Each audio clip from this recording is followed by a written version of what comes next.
ሰላም ውድ የቻናላችን ቤተሰቦች እንዴት አላችሁ? ዛሬ ይዤላችሁ የመጣሁት ክራሽ አፕ ላይ ነው።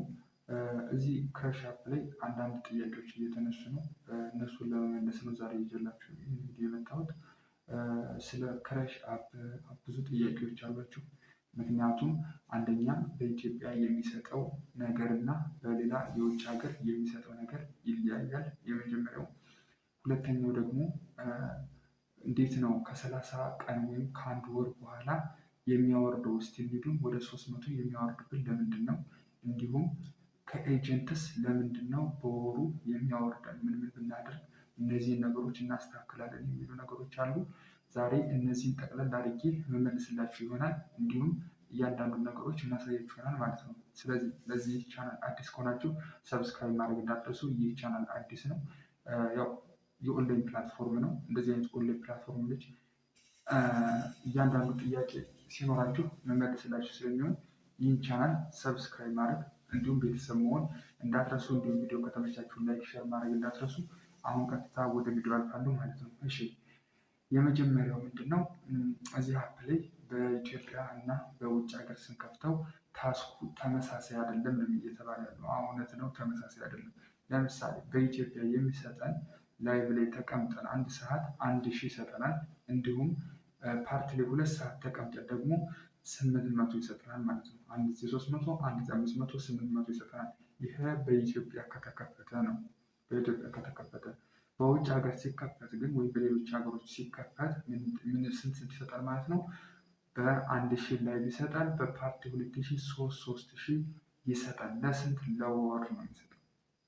ሁለቶችም ሀገር ላይ ለወር ነው የሚሰጠው። ለምንድን ነው እንደሱ የሆነው?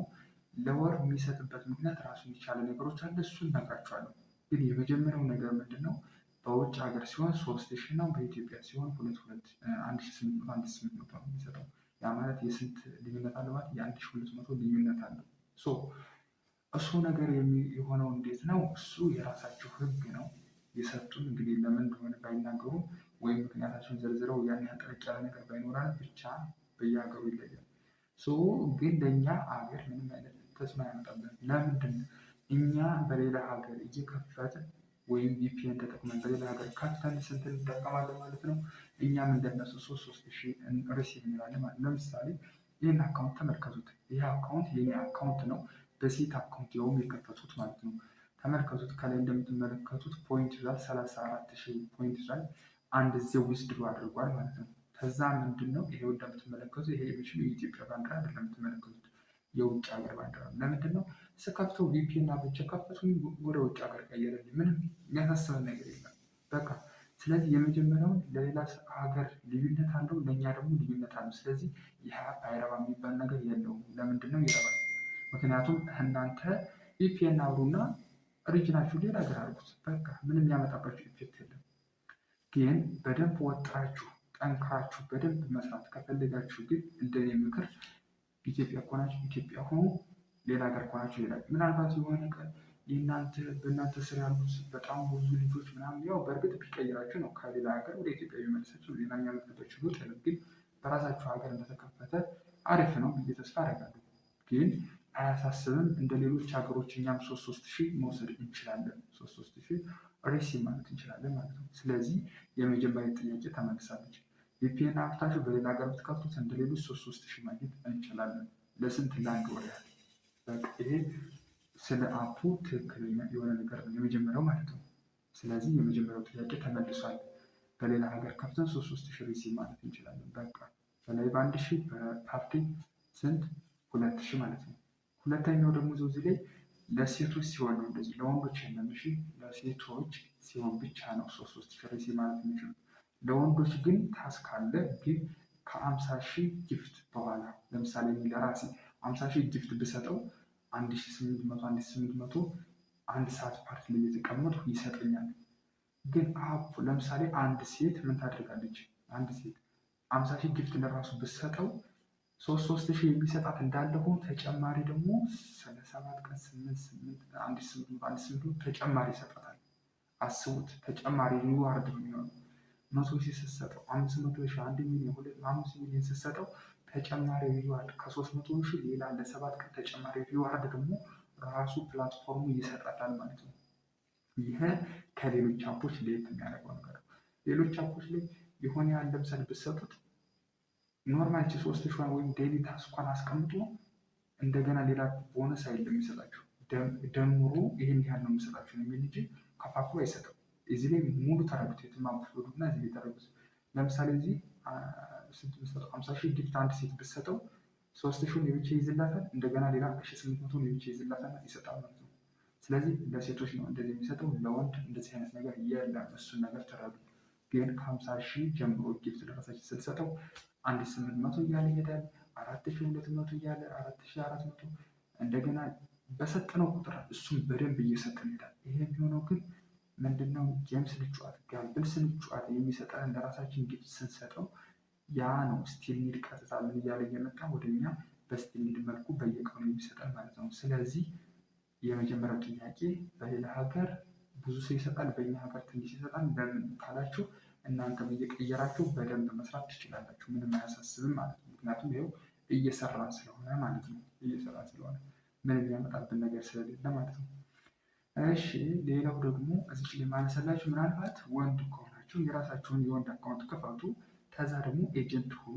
ኤጀንት ከሆናችሁ በኋላ ደግሞ የሴት የፊት አሻራ አምጡና ቀጥታ ምን ታደርጋላችሁ? አሰጡና ከእህታችሁ ከወንድማችሁ ምናምን ከማዘሮቻችሁ በቃ ተቀበሉ። ካከስከቡት ምንም ተቀበሉ። የፊት አሻራ እናንተ ስሩበት። የማይሰሩ ከሆኑ ህፃናት ምናምን ከሆኑ እነሱን አሰጥታችሁ ኖርማሊ እናንተ ስሩበት ማለት ነው። አካውንት ይዛችሁ እናንተ በደንብ ስሩበት፣ ይሰራል። ምክንያቱም እኛ አሁን ይህን ማሳያችሁ ይህ ዋናው አካውንት አለ። ያ ዋናው አካውንት አለ በደንብ ሌላ 2-3 ይዛችሁ በደንብ መስራት ትችላላችሁ ማለት ነው። ይሄ አሪፍ እድል ነው። እንደዚህ ብሎ ማንም ብዙ ሰው አያባችሁ እውነቱን ለመናገር ማለት ነው። አንድ ይዛችሁ አንድ ስሩ ነው የሚባችሁ። ግን ለምን አንድ ይዛችሁ ትሰራሉ? 2-3 ይዛችሁ በደንብ ስሩ። እናንተ በርቱ ማለት ነው። በቃ ምንም የሚያሳስብ ነገር የለም። ከዛ ሁለተኛው ጥያቄ ደግሞ ከአንድ ወር በኋላ 3,000 ይሰጥ የነበረውን ወደ 300 ያወርዳል። በቃ ችግሩ እዚህ ነው። ለምንድን ነው እሱ የሚሆነው? ይህን እስከ አንድ ወር 3,000 ከሰጠን 90,000 ፖይንት እንሰበስባለን። ጋምፕል ባይደረግብን ላኪ ቦክስ ባንለቅ ምንም ባንል ዝም ብለን ቁጭ ብለን ሪሲቭ ብለን 90,000 ሪሲቭ ብለን እሺ ተው 70,000 ይሁን 80,000 ይሁን 60,000 ይሁን ዝሮ እስከዚህ ድረስ ፖይንት ሪሲቭ እናያለን። እሺ ግን እኛ ለምንድን ነው ቁጭ ብለን ሪሲቭ የምንለው? ቢያንስ እንኳ 10,000 ኮይን እያዝን በቃ ያለን 5,000 ቶን ችግር የለው 5,000 ኮይን ገዝተን ጋምፕል ስናደርግ የሰጠን ለራሳችን ብንሰጠው ወይም 10,000 እያዝ ጌም እየተጫወት የሰጠን ለራሳችን ውድዳ ብንሰጠው በወሩ አይደለ በወሩ በ3 ወሩ አያወርዳችሁ። በቃ እንቅስቃሴ በሰጣችሁ ቁጥር አያወርድም። ከዛ ደግሞ እዛው ላይ ደግሞ ልክ እንደዚህ ደግሞ ምን ይሰጣል? ትኬት አለች። አንድ ትኬት አለ። እነዚህ በየቀኑ መስረት አለች። 5 ደቂቃ እየተቀመጠ ፓርክ ላይ የሚሰጠን ትኬቶች አሉ። እነሱን ትኬቶች እና እንዲሁም ሌላ ፎሎ ይጠይቃሉ። ይሄ ምንድነው? በቃ ያንን ስላላደረግን ነው። ቀጥታ አሁን ለምሳሌ 5,000 ኮይን 10,000 ኮይን እያስጋብን ምንም እየተጫወት ቀጥታ ከአፑ ጋር አብረን ስቴፕ ባይ ስቴፕ ብንከተል አፑ ሙሉ ለሙሉ ስጡኝ ያለ ትንሽ እናንተም ተንቀሳቀሱ ነው ያሉ እንጂ ሌላ ነገር አላመጣም። ስለዚህ እናንተም አፑ ላይ ትንሽ ተንቀሳቀሱ። ቢያንስ 5,000 10,000 ኮይን እያዛችሁ ከሳምንት 1 2 3 ዊን ሲልላችሁ ደጋግሙት። በቃ ዊን ካለላችሁ አሪፍ በርቱ። እዛው ዊን ካለላችሁ ጥሩ ነው። እዛው እየሰጣችሁ አንድ እዚህ ጨረሳችሁ ታጥቅ። ለምሳሌ ዛሬ ዊን አለን ብላችሁ 10,000 ሰጣችሁ። ለምሳሌ 10,000 ይዛችሁ 10,000 ሰጣችሁት እና 10,000 ኮይን ተረፋችሁ። ደግሞ ለሚቀጥለው ሳምንት አስተውሉ ወይም ለሶስት ብቻ በስቴፕ ባይ ስቴፕ ተውለት እና እንደሱ እያደረጋችሁ ካንቀሳቀሳችሁት ያ ህግ አይመጣም። ስለዚህ ከወር በኋላ የለም ከ3 ወር በኋላ አያወርድም። ለምሳሌ ግን አውርዶኝ ያውቃል። ለምንድን እንቀሳቀሳለሁ። ቢያንስ 10,000 እያሱ በየቀኑ እየገባሁ እሞክራለሁ። እድል ጋምፕል አደርጋለሁ፣ ጌም እጫወታለሁ ምናምን ሲሰጠኝ እሰጠዋለሁ፣ ካልሰጠኝ አልሰጠኝም። ያው ጋምፕል ጌም ሊሰጥም ሊወስድም ይችላል፣ እሱ ግልጽ ነው። ግን እናንተ ሳታበዙ እልክ ምናምን ሳትጋቡ አብሮ ወደ ሌላ ቦታ ሳትገቡ ስቴፕ ባይ ስቴፕ በራሳችሁን እያንቀሳቀሳችሁ ካላችሁ አያወርድንም። ጉዳዩ ይሄ ነው። ስለዚህ ለምን አወረደብን ካላችሁ አፑ እንድትንቀሳቀሱ ይፈልጋል ማለት ነው። እንቅስቃሴ ምንድነው? ጋምፕል ጌም ያደረጋችሁ ለራሳችሁ ጊፍት ስጡት። አለቀ። ጋምፕል ጌም ባታደርጉ ለራሳችሁ ጊፍት ስጡት። በቃ ምንም ችግር የለውም። ብቻ አያወርዳችሁ ማለት ነው። ሁለተኛው በዚህ ተመልሷል ማለት ነው። ይሄ ቲኬት ምናምን ይጠይቃችኋል። ለምሳሌ ፎሎ አጣን ካላችሁ አሁን ፎሎ አጣን ነው ዘይምቱ ፎሎ ሻውን ተራ ነገር ነው። 1,000 ፖይንት ላኪ ብታስቀምጡ 1000 ሰው ፎሎ ብሏችሁ ይሄዳል። 1000 ፖይንት ብታስቀምጡ ፓርቲያችሁ ላይ ይቻለች ላኪ ምንላታለች እሷን ብታስቀምጡ ሙሉ ለሙሉ ለቋችሁ ይሄዳል። በቃ አያሳስብ፣ ምንም ያሳስብ ነገር። አሁን ለምሳሌ ይህ አካውንት አንድ ዊዝድሮ አድርጎ 34 ፖይንት ይዞ ታስካለች። የተመረጠች ታስካል ታስኳል ማለት ነው። ወደ ስንት 3000 ሰጠ የነበረው ወደ ስንት እንዳወረደ ላሳያችሁ። 100 እና 50 እና እንዲሁም 150 ይሄ ምንድነው? ላይ ተቀምጬ 100 ይጠይቀኛል። ፓርቲ ተቀምጬ አንድ ሰዓት 50 ይሰጠኛል።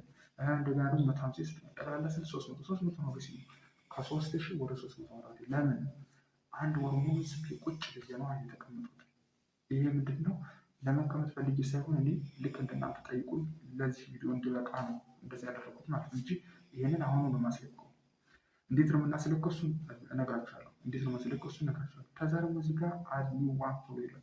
ይሄ ምንድነው? አንድ ፎሎ ያስፈልጋቸዋል። አሁን ይሄ ፎሎ ለማስለቀቅ ብፈልግ አንድ ቤቱን ከፍትና ምን አደርጋለሁ? 1000 ላኪ ባስቀምጥ የሀገር ሰው መጡ ፎሎ እያደረገ ትኬት ሰጡኝ፣ ያን ኮይን ለቃቅሞ ይሄዳል ማለት ነው።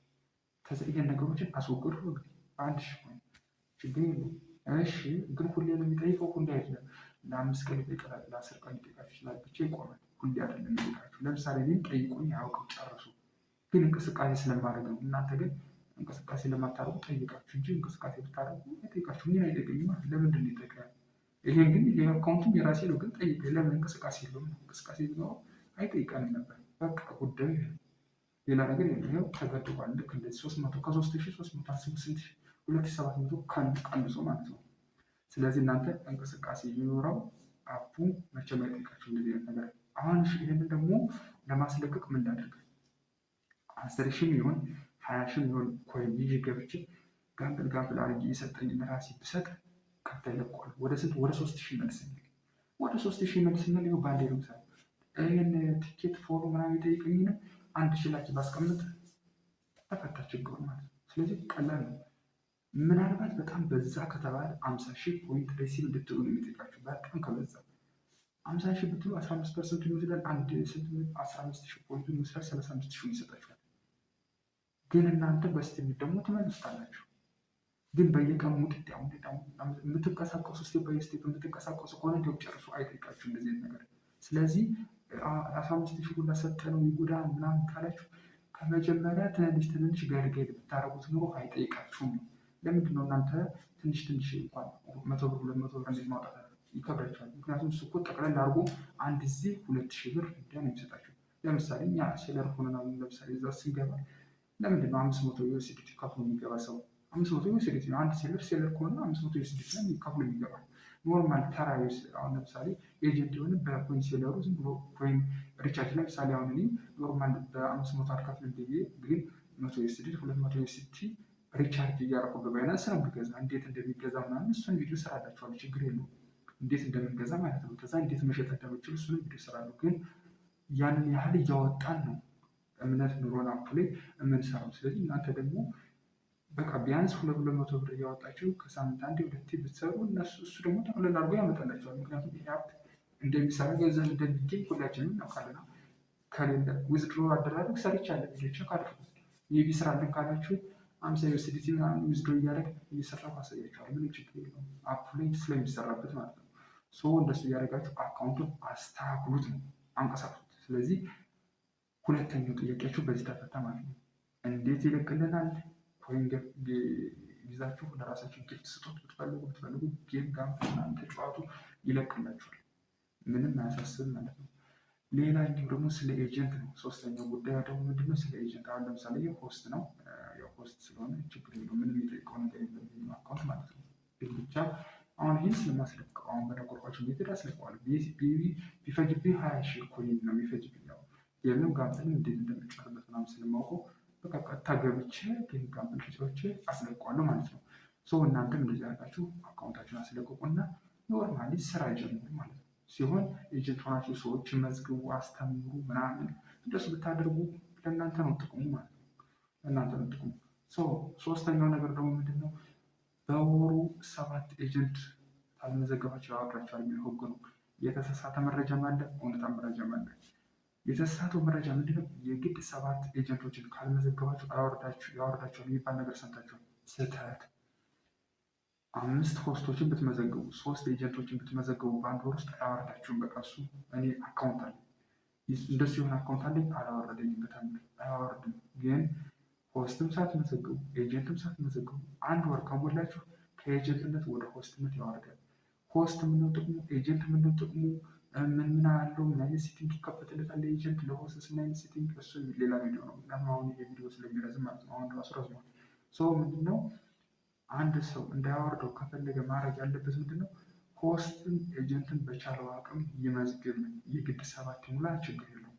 ቢያንስ እርግጠኛ ሆኜ የምነግራችሁ ለምሳሌ በዚያ ያለ ሆስት መዝግቡ 3 ኤጀንት እንኳን መዝግቡ ቢቀር እርግጠኛ አያወርደውም፣ ከኤጀንትነት አያወርደውም። ጭራሽ የሚያወርደው ሆስትም ሳይመዘግብ ኤጀንትም ሳይመዘግብ 30 ቀን ከሞላው ያወርደውና ወደ ሆስት ይቀይረዋል። በቃ ጉዳዩ ይሄ ነው። ስለዚህ ኤጀንት ለመሆን የሚል ቪዲዮ ሰርችላችኋለሁ። ካወረዳችሁ ቀጥታ ኑና እዚህ ዩቲዩብ ላይ ሄዳችሁ ኢትዮ ኦንላይን ፕላትፎርም ብላችሁ ሰርቻችሁ ኤጀንት ለመሆን የሚላለ ሊንክ አላችሁ። ያችን ሊንክ ተጠቅማችሁ ኤጀንት ሁኑ። ቀጥታ ቪዲዮ ሰርቻለሁ ስለሱ እየገባችሁ ቸክ አድርጉ። እሱ ከዛ በዛ መንገድ ኤጀንት እየሆናችሁ ልጆቻችሁ መዝግቡ። ቢያንስ ሆስቶችን መዝገባችሁ ኤጀንት የግድ 7 ኤጀንት መመዝገብ አይጠበቅባችሁ። ብቻ ሆስትን መዝግብ፣ ኤጀንትን መዝግብ። 7 ቢሞላ ባይሞላ ችግር የለውም። አያወርድም። አወረደ የሚል ካለ ግን እስኪ ያሳዩኝ። እስኪ ስክሪንሾት ምናምን በቴሌግራም ላኩልኝ እስኪ እንደሱ ያላችሁ ካለ ግን በዚህ ወይ አያወርድም። ግን ሆስትም ኤጀንትም ሳትመዘግቡ 1 ወር ከሞላችሁ ያወርዳችኋል። በቃ ይህ ጉዳይ ነው። ስለዚህ 1 ወር ሙሉ እሰራለሁ ያለ ሰው እንዴት ሆስት አይመዘግብም? እንዴት አንድ ኤጀንት አይመዘግብም? ተው በራስ ስልክ ራሱ ሌላ አካውንት ከፍተህ እንዴት አንድ ሆስት መመዝገብ ያቃታል? እንዴት አንድ ኤጀንት ማድረግ ያቃታችኋል? በራሳችሁ ስልክ ራሱ ከፍታችሁ ማለት ነው። 2ኛ 3ኛ አካውንት ከፍታችሁ እንዴት መመዝገብ ያቃታችኋል? የራሳችሁ እንኳን ሰው አታገኙ። ተውትሽ ሌላ አካውንት ከፍታችሁ ሆስት እና ኤጀንት አድርጋችሁ መዝገባችሁ ያን አካውንት ደልቱት። ምን ችግር አለ? ዋናው መዝገባችሁ ነው። በቃ ምንም የሚጠይቀው ነገር የለም። ተራ ነገር ነው። እናንተ እያከበዳችሁት ነው እንጂ እዚህ አፕ ላይ ለመስራት ተራ የጠየቃቸው ነገሮች ያን ያህል የተጋነኑት ነው። ምክንያቱም እኔ ልክ እንደዚህ አይነት አካውንት ነው እንደዚህ አይነት አካውንት እየከፈትኩኝ እኔም ስለማይሆን እንደናንተ ቁጭ ብዬ ዋናው አካውንቴ ኦኬ ይንቀሳቀስ ችግር ይንቀሳቀሳል። እሱ አይጠይቀኝም። ግን ይኸው ተራ አካውንት አለ ምንም መነቀሳቀስ ዝም ብዬ ግቦት አስከየሰራ ማሰጣቸው አካውንቶች አሉ እና እነሱ ምን ይላል? ምንም ያው ቢጠይቅም በተራው ነገር እፈተዋለሁ። ለምንድነው እኔ 1 ብር 200 ብር 200 ብር 400 ብር ለማውጣት ምንም ችግር የለብኝም። ማወጣበታለሁ። እዚህ አፕ ላይ አሁን እዚህ አካውንት ላይ 400 አውጥቼ ነገሮችን በሙሉ አስተካክላችኋለሁ። ከዛ ደግሞ 2000 ዊዝድሮ አደርጋለሁ። ምንም ችግር የለም። 1600 ብር አገኛለሁ ማለት ነው በአንድ አካውንት። ይሄ ትርፍ አካውንት በቃ እንደዚህ ነው ጉዳዩ። ስለዚህ እናንተ ሂሳብ ከሰራችሁ አፑ ላይ መስራት ትችላላችሁ ማለት ነው። ጥያቄዎቻችሁ ይህን ይመስላሉ። ሌላ ጥያቄ ምናምን ካለላችሁ ቴሌግራም ላይ ጻፉልኝ። ሌላ ቪዲዮ ምናምን ስራላችኋለሁ። እስካሁን ግን አዲስ ከሆነ ሰብስክራይብ ካላደረጋችሁ ሰብስክራይብ አድርጉ። ምክንያቱም ቻናሉን አዲስ ነው፣ 2ኛ ቻናል ነው።